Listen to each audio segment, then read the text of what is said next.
Welcome viewers. 1860 में adventure को बहुत पसंद करने वाला एक ग्रुप दुनिया के सबसे खतरनाक जंगलों में जाके और वहाँ के बहुत ही सुंदर दृश्य के बारे में बाहर लोगों को बताते हैं। एक दिन इसी तरह वो एडवेंचर करके वापस अपने शहर आते हैं और तुरंत ही वो लोग न्यूज़पेपर ऑफिस जाते हैं और वहाँ जाके वो सारे चीजों के बारे में जो उन्होंने उस जंगलों में देखा था सब कुछ बताते हैं। और वहाँ के एक जर्नलिस्ट उनकी सारी बात अपने नोटपैड में नोट करने लगते हैं।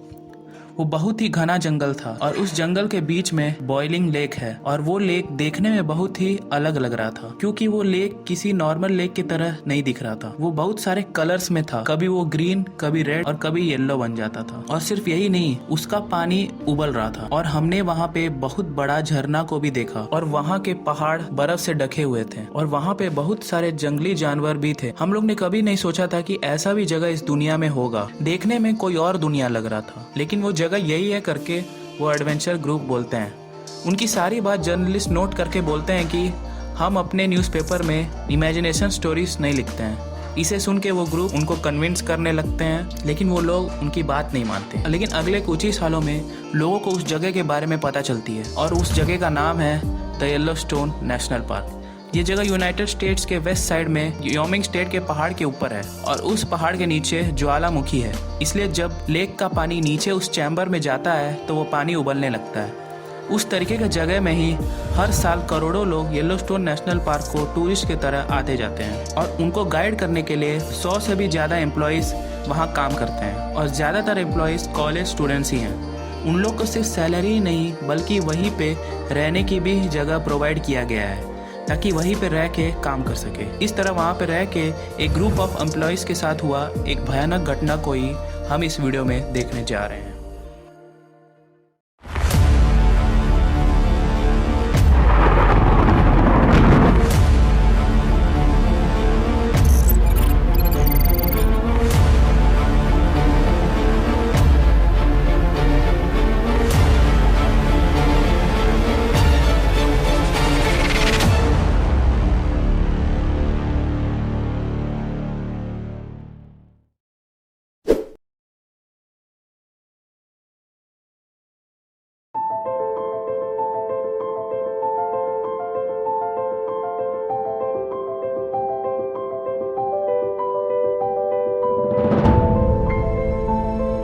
वो साल 2000 था।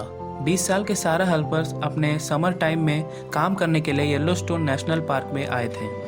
बाकी सबके तरह वहाँ पे एक रूम में रह के काम कर रही थी। सारा की तरह बाकी एम्प्लॉयज उनके बिल्डिंग में रह के काम कर रहे थे। तब एक दिन कुछ एम्प्लॉयज सारा के रूम को नॉक करते हैं। सारा दरवाज़ा ओपन करती हैं और वहाँ उनको देख के वो लोग कहते हैं कि हम लोग की छुट्टी है और हम लोग स्विमिंग करने जा रहे हैं, क्या तुम भी हमारे साथ आना चाहोगी? ऐसे करके वो बोलते हैं। रिप्लाई में सारा, हाँ मेरी भी आज छुट्टी है, मैं भी आपके साथ चलूंगी, ऐसे करके वो रिप्लाई देती हैं। सो स्विमिंग के लिए स्विम सूट्स, टॉवल्स और स्नैक्स पैक कर लेते हैं और बाहर खड़े 2 गाड़ी में बैठ के जाने लगते हैं। कुछ दूर जाने के बाद एक पार्किंग एरिया आती है। वहाँ पे गाड़ी पार्क करके कुछ दूर तक जंगल में उस पतले रास्ता में पैदल जाने लगते हैं। जाते जाते उनको वो रिवर दिखाई देने लगती है जिसमें वो स्विम करने वाले थे। वो रिवर जंगल के एंड में था और उस रिवर का नाम था फायर होल रिवर। उस रिवर का नाम फायर होल इसलिए रखा गया क्योंकि उस रिवर के ऊपर धुआं होती थी, क्योंकि उसमें मिलने वाला कुछ पानी का बहाव मैग्मा चैम्बर से आता था और जब वो ठंडे पानी में मिलता था तब वो एक मिस्ट क्रिएट करती थी और वो रिवर नहाने के लिए सही टेम्परेचर में होता था। अब सारा और उनके फ्रेंड्स उस रिवर के पास जाते हैं, थोड़ी देर तक उस व्यू को एंजॉय करते हैं। उसके बाद एक एक करके वो रिवर में जंप करते हैं और कुछ वाटर गेम्स खेल के खुशी से अपना टाइम स्पेंड करते हैं। खेलते खेलते उनको टाइम जाने का पता नहीं चलता। सूरज डूबने लगती है और वहाँ पे अंधेरा होने लगती है।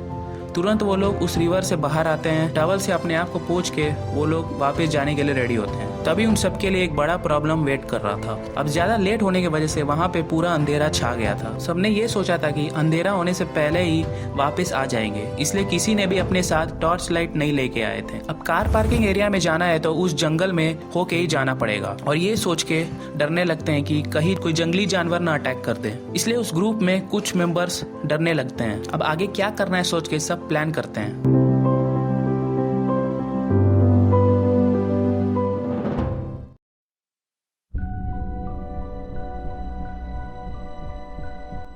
तभी उस ग्रुप के आधे मेंबर्स ये प्लान करते हैं कि हम इसी जंगल में दौड़ते हुए जाएंगे और बाकी लोग ये प्लान करते हैं कि हम इसी मूनलाइट के हेल्प से नदी के किनारे किनारे होके पार्किंग एरिया तक पहुंचेंगे। ऐसा करके दोनों ग्रुप्स डिवाइड हो जाते हैं। उसी तरह आधा ग्रुप जंगल के रास्ते में चलने लगती है और दूसरा ग्रुप जिसमें 18 साल के लैंस और टाइलर और उनके साथ सारा उस नदी के किनारे जाने लगते हैं। मतलब उनके लेफ्ट साइड में फॉरेस्ट और उनके राइट साइड में रिवर था। थोड़ी दूर चलते चलते उनके लेफ्ट साइड का जंगल कम होने लगता है। कार पार्किंग एरिया भी उन्हीं के लेफ्ट साइड में होने की वजह से उनको लगा कि यही सही रास्ता है। सो वो लेफ्ट कट करके अंदर जाने लगते हैं। थोड़ी दूर जाते जाते फॉरेस्ट एरिया पूरा कम हो जाता है और कुछ कुछ जगहों में ही उनको पेड़ दिखाई देती है। इसे देख के वो लोग खुश हो जाते हैं।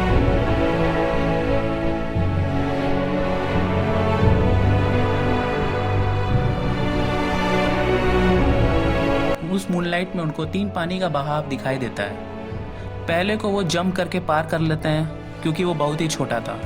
दूसरे वाला थोड़ा बड़ा था लेकिन उसको भी वो कूद के पार कर लेते हैं। लेकिन तीसरा वाला बहुत चौड़ा था, उसको वो कूद के पार नहीं कर सकते थे। इसलिए वो लोग उसी के किनारे किनारे थोड़ी दूर तक जाने लगते हैं और थोड़ी दूर जाते जाते उनको जंप करने लायक एक जगह मिल गया था। वो लोग एक दूसरे का हाथ पकड़ते हैं और एक साथ जंप करते हैं।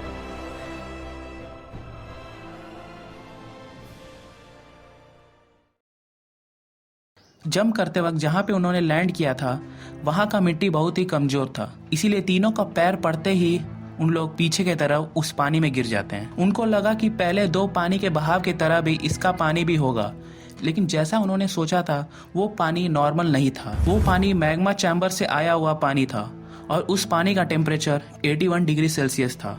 ऑलमोस्ट बॉइलिंग पॉइंट रीच करने वाला था। सिर्फ वही नहीं, देखने में उसकी गहराई ज़्यादा नहीं लग रही थी, लेकिन उसकी गहराई 10 फीट की थी। उबलते हुए पानी में तीनों गिरते ही चिल्लाने लगते हैं। एग्जैक्टली उसी टाइम पे जंगल की तरफ जो ग्रुप गई थी वो पार्किंग एरिया में पहुंच गए थे और अचानक इनको चिल्लाने की आवाज़ आती है। तुरंत वो लोग उस आवाज़ को पीछा करते हुए जाते हैं। जंगल से होके उस जगह पे जाके देखते हैं और ये देखते हैं कि लैंस और टाइलर सारा को बहुत मुश्किल से उस पानी से बाहर निकाल रहे हैं। इसे देख के फर्स्ट ग्रुप सारा को बाहर निकाल लेते हैं। तीनों लोग बाहर निकलते ही चिल्लाने लगते हैं। फर्स्ट ग्रुप को कुछ भी समझ में नहीं आ रहा था, लेकिन उनको पता चल गया था कि कुछ तो गलत है। तुरंत ही फर्स्ट ग्रुप में से एक लड़का हेल्प के लिए अपने गाड़ी से जाता है। कुछ ही मिनट में वहाँ पे हेलीकॉप्टर आती है। लैंस, टाइलर एंड सारा तीनों को हॉस्पिटल लेके जाते हैं। हॉस्पिटल जाने के बाद ही पता चलता है कि लैंस और टाइलर जब उस पानी में गिरे थे तब पूरा नहीं डूबे थे, उनका सर पानी के बाहर ही था और तुरंत ही वो लोग उस पानी से बाहर निकल गए थे। तब भी उनका पूरा शरीर जल चुका था। बहुत सारे सर्जरी के ऊपर सर्जरी किया गया। कुछ साल तक बहुत ट्रीटमेंट्स के बाद दोनों जिंदा बच गए थे। उन 2 लड़कों के जैसा सारा के पास लक नहीं था, क्योंकि सारा जब उस पानी में गिरी थी तो वो पूरा डूब जाती हैं और उन लड़कों के जैसा वो तुरंत पानी से बाहर नहीं निकली थी और उनके पूरे शरीर में 3rd डिग्री बर्न्स थे। इसका मतलब पहले उनका स्किन जला, उसके बाद उनका टिश्यूज और उनके सेल्स भी पूरी तरीके से जल चुका था। अगर 3rd डिग्री बर्न्स को ठीक करना है तो स्किन ग्राफ्टिंग ही करना पड़ेगा।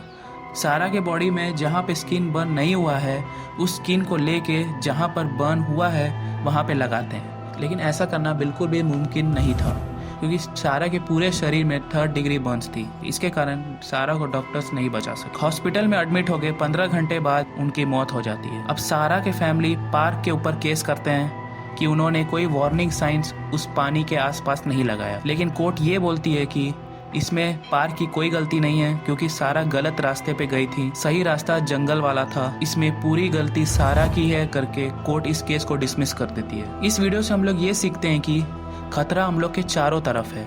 आपका मस्ती दुख में बदल सकता है, इसलिए हमेशा सतर्क रहें। अगर ये वीडियो आपको पसंद आया तो लाइक करिए और शेयर करिए। ये मेरे लिए बहुत ही एक मोटिवेशन की तरह है और मिलते हैं अगले वीडियो में। Thank you, bye.